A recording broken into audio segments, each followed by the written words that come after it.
Olá, meus queridos alunos do sexto ano, sou o professor Luiz Cláudio, de Língua Portuguesa.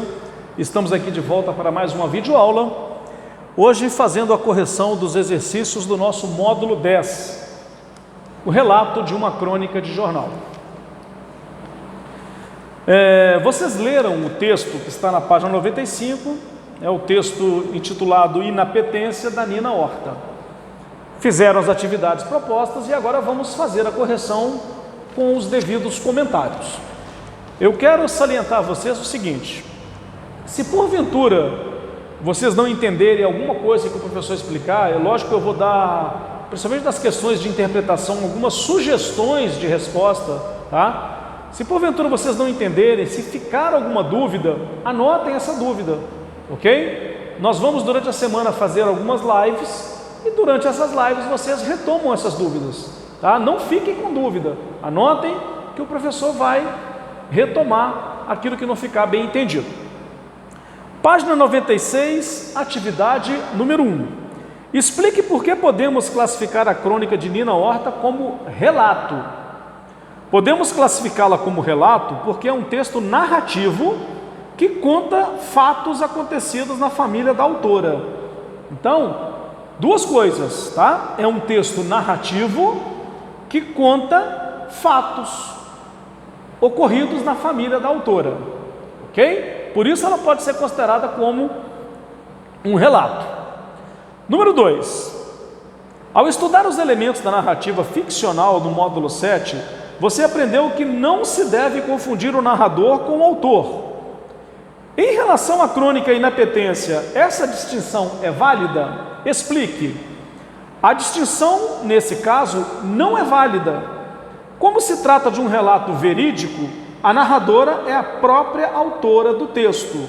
Nina Horta, uma cozinheira e colunista de jornal, avó de 3 crianças. Então aqui não há distinção, como fizemos lá no narrativa ficcional, ok? Então, aqui a própria narradora, ela é a autora do texto. Ela conta o texto e ela é a autora desse texto, ok? Releia o trecho da crônica. Quando o coelho da Páscoa, vivo que ganhou, fazia artes além das permitidas, segurava pelas orelhas, levava até a boca do forno e dizia: olha só que te espera se não ficar quieto. O coelho em questão, de manhã bem cedo, vinha bater no vidro da sala pedindo pressa no café da manhã. Nesse trecho, Nina Horta, falta a verdade esperada de um relato, ou seja, é uma mentira que ela conta, ao mencionar que o coelho da Páscoa pedia pressa no café da manhã. Justifique sua resposta. A autora não falta a verdade. Qual é a justificativa para isso?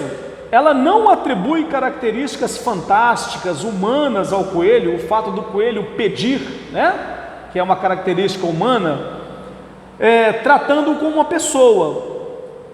Ela faz o quê? Ela apenas entra no mundo infantil e mostra a relação que a criança tinha com o animal, tratando como uma pessoa, como um amiguinho, tá? Então ela apenas mergulha nesse universo infantil para mostrar a relação que a criança tinha com o coelho.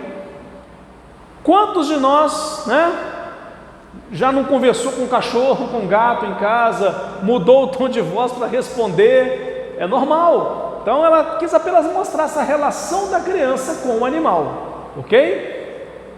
Número 4. O texto de Nina Horta pode ser dividido em 3 segmentos conforme o esquema a seguir. Considerando a evolução temporal do relato, complete o quadro. Primeiro segmento, nós vamos chamar, né, qual é o tempo dele? Passado, infância dos netos, que começa lá no parágrafo 1 e vai até o 3. O segundo segmento, tempo presente, vida adulta dos netos, do parágrafo 4 ao 7. Terceiro segmento, presente do relato, parágrafo 8. Este símbolo que tem antes do número do parágrafo, tá? Esse símbolo é o símbolo de parágrafo, ok? Este símbolozinho é parágrafo. Explique agora sucintamente qual é o assunto de cada segmento. Letra A. No primeiro segmento, a narradora relata os hábitos alimentares de seus 3 netos na infância. O menino comia tudo que fosse comível, as 2 meninas eram inapetentes, não comiam.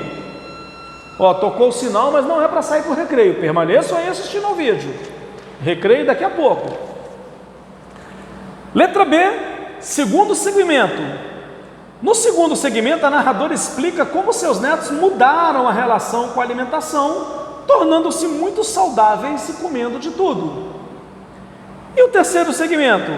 A narradora explica que contou a história alimentar dos netos para exemplificar o fato de que a inapetência infantil é comum e não deve ser motivo de aflição para os pais. Ok? Então, assim nós estamos explicando de forma sucinta, de forma resumida, cada segmento do texto. Vamos agora ao teste, página 98.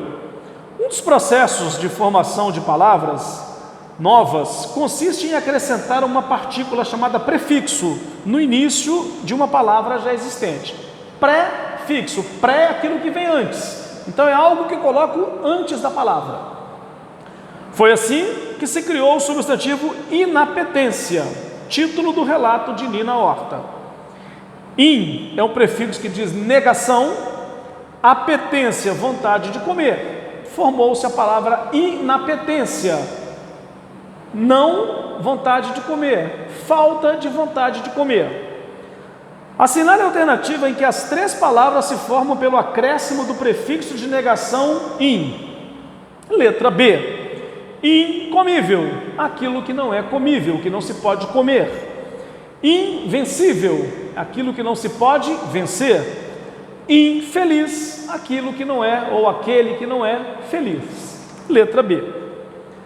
A finalidade de certos textos é ensinar uma lição de vida, dar um exemplo de comportamento correto ou incorreto, aceitável ou recriminável.